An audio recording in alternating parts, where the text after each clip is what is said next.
से भरे एक छोटे से गांव चांदपुर में एक बहुत पुराना पीपल का पेड़ था।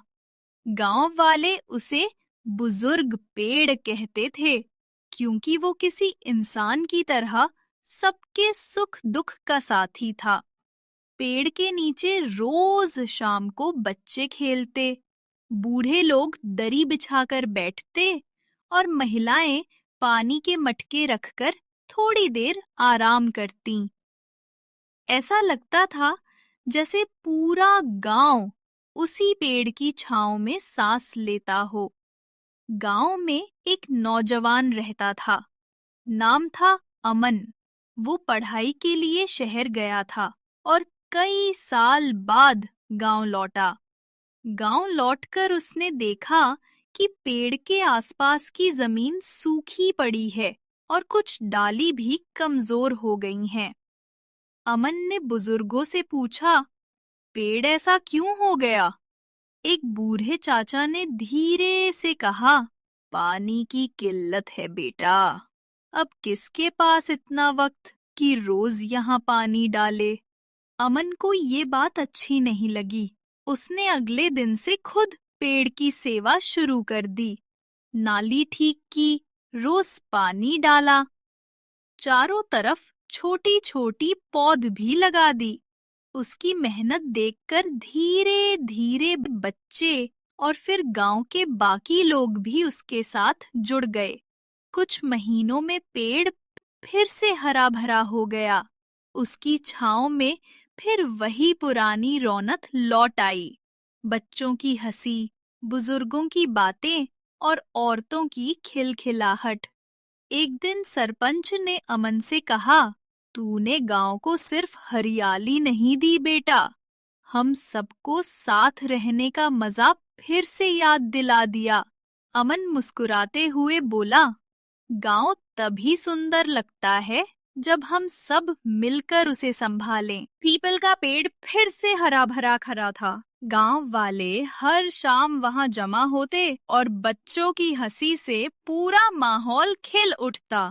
अमन ये सब देख खुश था, पर उसके मन में एक नया सपना भी जन्म लेने लगा। क्यों ना पूरे गांव को हरियाली से भर दिया जाए। अमन ने गांव वालों से कहा, हमने मिलकर एक पेड़ को बचाया। अगर हम रोज एक एक पौधा लगाएं तो चांदपुर कुछ ही सालों में बगीचा बन जाएगा। सबको बात अच्छी लगी, लेकिन कुछ लोग हिचकिचाए। अरे अमन, खेतों के काम में ही समय नहीं बचता, पौधों को रोज पानी कौन देगा? अमन ने मुस्कुराकर कहा, काम बांट लेते हैं, हर मोहल्ला अपने पौधे संभालेगा, बच्चे छुट्टी में पानी डाल देंगे और हम एक हरियाली दिवस भी रखेंगे। बात गांव वालों को जम गई। रविवार को पूरा गांव पीपल के पेड़ के नीचे जमा हुआ। मिट्टी, पौधे, पानी सब तैयार था। बच्चों ने सबसे ज्यादा उत्साह दिखाया। किसी ने नीम लगाया, किसी ने गुलमोहर, किसी ने अमरूद का पौधा। धीरे धीरे गांव का हर कोना हरा होने लगा। सुबह उठकर पक्षियों की चहचहाहट सुनाई देती। एक छोटे से गांव में एक पुराना टूटा फूटा घर था, जिसके बारे में बच्चे कहते थे कि वहां एक चलती फिरती गुड़िया रहती है। उस घर को सब गुड़िया का घर कहते थे। गांव के बच्चे जब भी वहां से गुजरते, हवा अपने आप से सकती थी और खिड़कियों से किसी के झांकने की परछाई दिखती थी। एक दिन चार दोस्त आरव, मियां, कबीर और चंपू ने तय किया कि वे स्कूल के बाद उस घर में जाकर सच्चाई पता करेंगे। भूत वूत कुछ नहीं होता। उनको चारों टॉर्च लेकर घर पहुंचे। दरवाजा अपने आप ची की आवाज के साथ खुल गया। अंदर धूल, मकड़ी के जाले और टूटे खिलौनों का ढेर था। दीवारों पर बच्चों की पुरानी तस्वीरें टंगी। अचानक मियां को एक पुरानी गुड़िया दिखी। लाल फ्रॉक पहने, उसके एक हाथ में फटा हुआ रिबन और दूसरे हाथ में एक छोटी सी चाबी थी। कितनी प्यारी है, तभी कमरे की बत्तियां टिमटिमाने लगीं और दीवारों पर परछाइयां हिलने लगीं। चारों डर के मारे पीछे हटे। गुड़िया हवा में तैरने लगी। उसके बाल उड़ रहे थे और दीवार पर खून से लिखा था, अब तुम मेरे खिलौने हो। कबीर ने हिम्मत जुटाई और बोला, तू चाहती क्या है? गुड़िया बोली, मेरा घर मुझसे छीन लिया गया था। अब जो भी यहाँ आता है वो हमेशा के लिए मेरे साथ रहेगा। मिया को अचानक याद आया, गुड़िया के हाथ में जो चाबी थी शायद वही उन्हें बाहर निकाल सके। उसने धीरे से गुड़िया के हाथ से चाबी खींची। चाबी दरवाजे के पुराने ताले में लगाई और घुमा दी। दरवाजा खुला। चारों बच्चे बाहर भागे, बिना पीछे देखे। गांव वालों ने जब ये सुना तो उन्होंने उस जगह पर एक मंदिर बना दिया। पीले दांत वाली बहू। रंजना कभी ब्रश नहीं करती थी।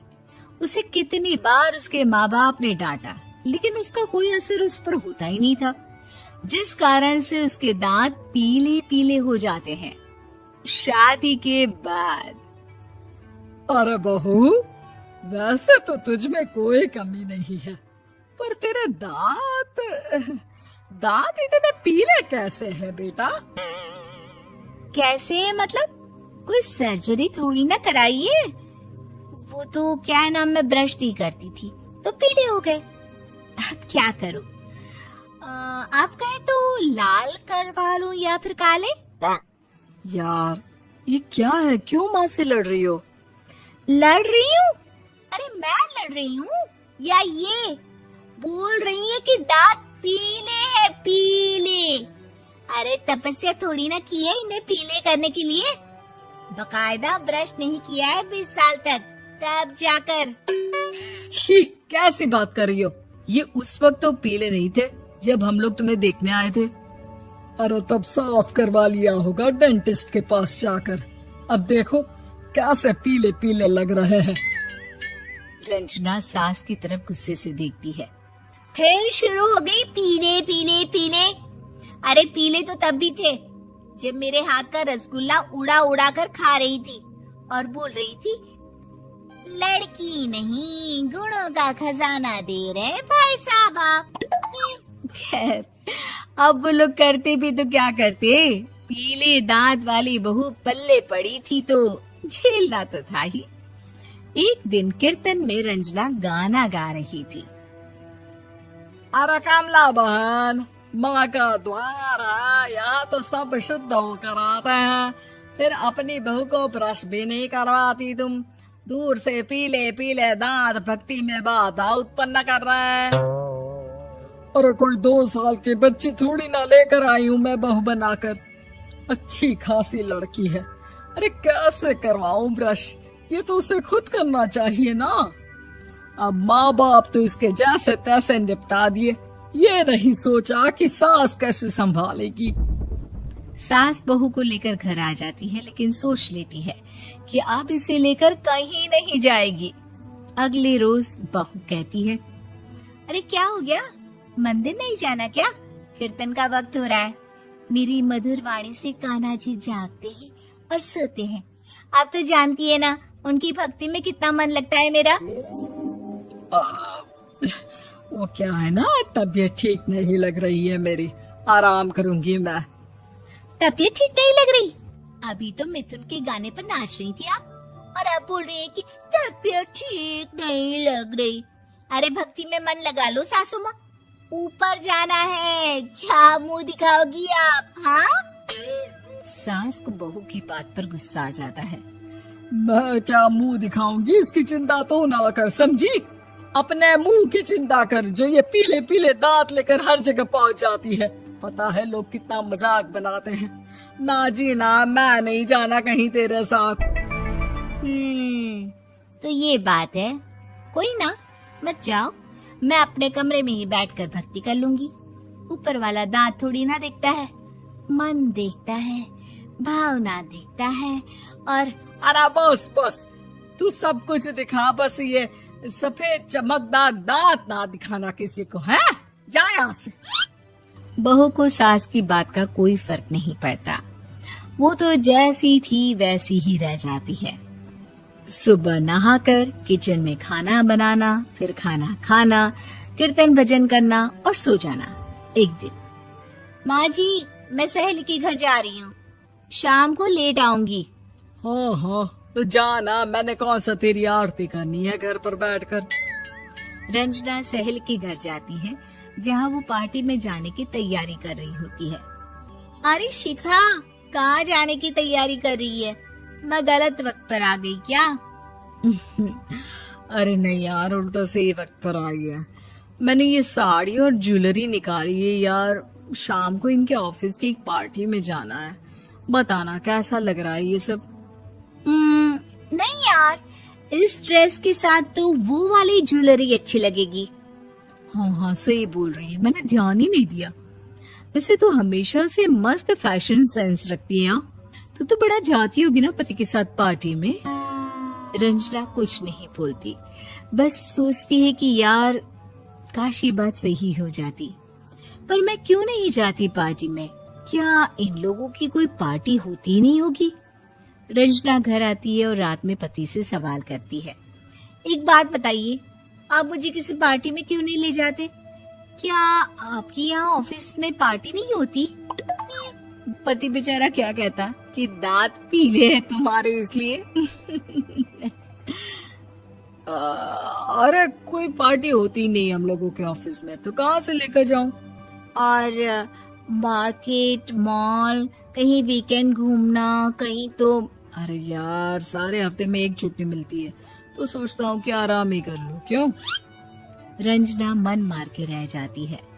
पहले कभी सास के साथ मंदिर जाया करती थी, लेकिन वो भी सास ने ले जाना बंद कर दिया। घर बैठी बैठी रंजना बोर हो जाती है। तभी उसे आइडिया आता है और वो मायके जाने का सोचती है। सासू माँ, 2 दिनों के लिए मम्मी के घर जा रही हूँ। अच्छा अच्छा ठीक है, आराम से जा। और हाँ, माँ से कुछ अच्छी आदत सीख कर आना कि कैसे शरीर के हर भाग की तरह दांतों की सफाई भी जरूरी होती है, समझी? शुरू हो गई ना आप? वो लोग आपकी तरह नहीं है कि छोटी छोटी बात का बतंगड़ बना दे। उन लोगों के लिए मैं मायने रखती हूँ, ना कि मेरे पीले पीले दांत। रंजना माँ को बिना बताए उन लोगों को सरप्राइज देती है, लेकिन जैसे ही वो दरवाजे पर पहुँचती है, अंदर देखती है कि घर वाले कहीं जा रहे होते हैं। अब माँ, काश रंजना दीदी के दांतों वाली प्रॉब्लम नहीं होती, तो वो भी हम लोगों के साथ चलती ना बुआ जी की बेटी की शादी में। हाँ बेटा, लेकिन अब उसे कौन समझाए कि उसको उसके पीले दांत नहीं दिखते, लेकिन उसके आसपास के लोगों को कितना एम्बैरेसिंग फील कराते हैं। मुझे तो कितनी बार उसके स्कूल की टीचर ने शिकायत की कि उसके साथ कोई लड़की बैठना भी नहीं चाहती, और ना ही कॉलेज में कोई उससे बात करना चाहता था। लेकिन पता नहीं क्यों उसे ये बात समझ में ही नहीं आती। कोई कमी नहीं है उस लड़की में, बस यही कि दांत पीले हैं। वो तो भला हो जीजा जी और उनकी माँ का, जो दीदी को जैसी है वैसे ही रखा हुआ है। रंजना को अपने घर वालों की बात सुनकर बहुत दुख होता है। वो सोचती है कि वो क्या करे, लेकिन फिर वो सीधा डेंटिस्ट के पास जाती है, अपने दांत चमकाती है और कसम खाती है कि वो रोज ब्रश करेगी। अरे क्या हो गया? तुम तो 2 दिनों के लिए गई थी ना, पर कोई ना, अच्छा है, चलो आ गई तो। रंजना सास के सामने आकर खड़ी हो जाती है और पूरी स्माइल करती है। उसके चमकदार दांत। कहानी सपनों वाला जूता। एक छोटा सा लड़का था, राजू। वो एक छोटे से गांव में रहता था। उसके पिता मजदूर थे और माँ घरों में काम करती थी। गरीबी इतनी थी कि रोज पेट भर खाना भी मुश्किल था। राजू को स्कूल जाना बहुत पसंद था, लेकिन उसके पास जूते नहीं थे। वो नंगे पैर ही रोज 2 किलोमीटर पैदल स्कूल जाता था। रास्ते में लोग उसे देखकर हंसते, लेकिन राजू मुस्कुरा देता, क्योंकि उसे पता था कि पढ़ाई ही उसकी जिंदगी बदल सकती। एक दिन स्कूल में स्पोर्ट्स डे था। दौड़ का मुकाबला होना था और राजू भी भाग लेना चाहता था। लेकिन सब बच्चों ने अच्छे अच्छे जूते पहने थे, जबकि राजू के पैरों में मिट्टी और फटे मोजे थे। शिक्षक ने कहा, राजू, अगर तुम चाहो तो भाग ले सकते हो। जूते की वजह से हार मानने की जरूरत नहीं। राजू ने हिम्मत की और दौड़ शुरू हुई। सब बच्चे तेज भागे, लेकिन राजू ने अपनी पूरी ताकत लगा दी। नंगे पैरों से मिट्टी उड़ती रही और आखिर में वही जीता। सब तालियां बजाने लगे। हेडमास्टर साहब आए और बोले, राजू, आज तुमने हमें सिखाया है कि जीत जूतों से नहीं, मेहनत से होती है। उन्होंने उसे इनाम में एक नया जूता दिया। राजू की आंखों में आंसू थे। वो आंसू हार के नहीं, सपने पूरे होने की उम्मीद के थे। एक छोटे से गांव में राधा नाम की लड़की की शादी होती है राजू से, जो मेहनती किसान है। शादी के पहले ही दिन से सास कमला देवी हर किसी से कहती फिरती हैं, हमारी बहू तो ठीका खाती है, शहर से आई है, बड़े ठाठ से रहती है। दरअसल ठीका खाती है का मतलब गांव की जबान में था, बहू ज्यादा साज सवार वाली, नखरे वाली है। शादी के कुछ दिन बाद गांव में सावन का मेला लगा। सास ने कहा, देखो बहू, सब औरतें मंदिर जाएंगी, तुम घर देखना। राधा ने हंसकर कहा, माँ जी, मैं भी जाऊंगी, घर भी संभाल।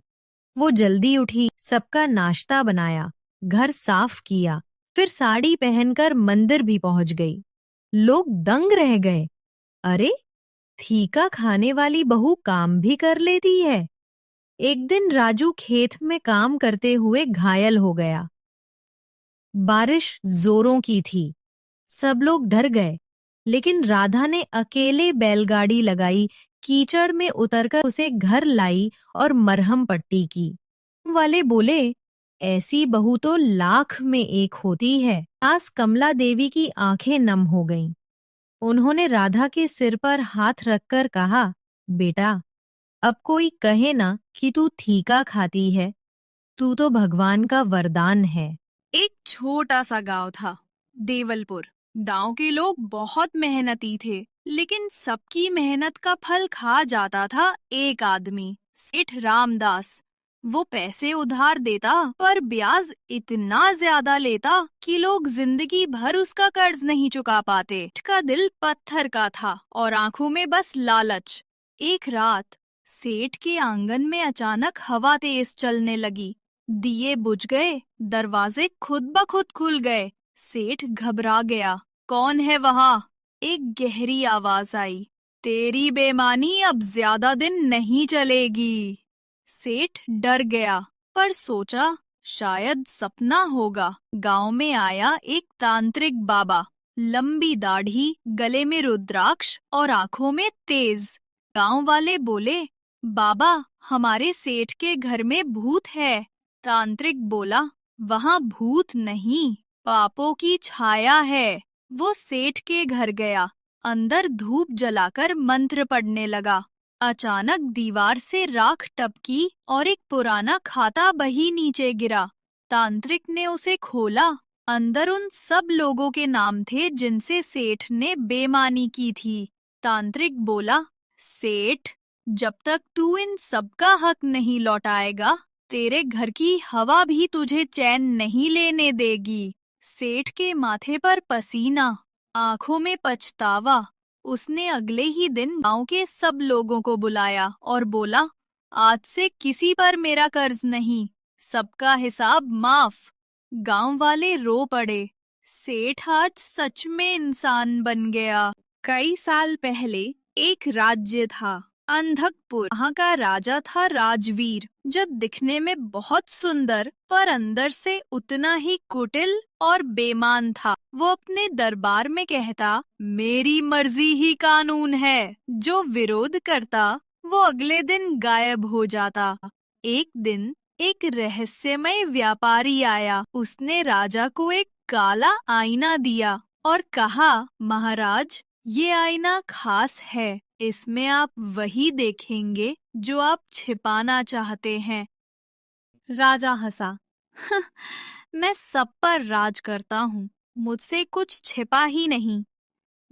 वो आईना अपने कमरे में रख देता है। उसी रात राजा ने आईने में झांका, पर उसमें अपना चेहरा नहीं दिखा। दिखा लोगों की चीखें, जलते घर और उनके आंसू। राजा पीछे हटा, मगर आवाज आई, राजवीर, ये तेरा राज नहीं, तेरा पाप है।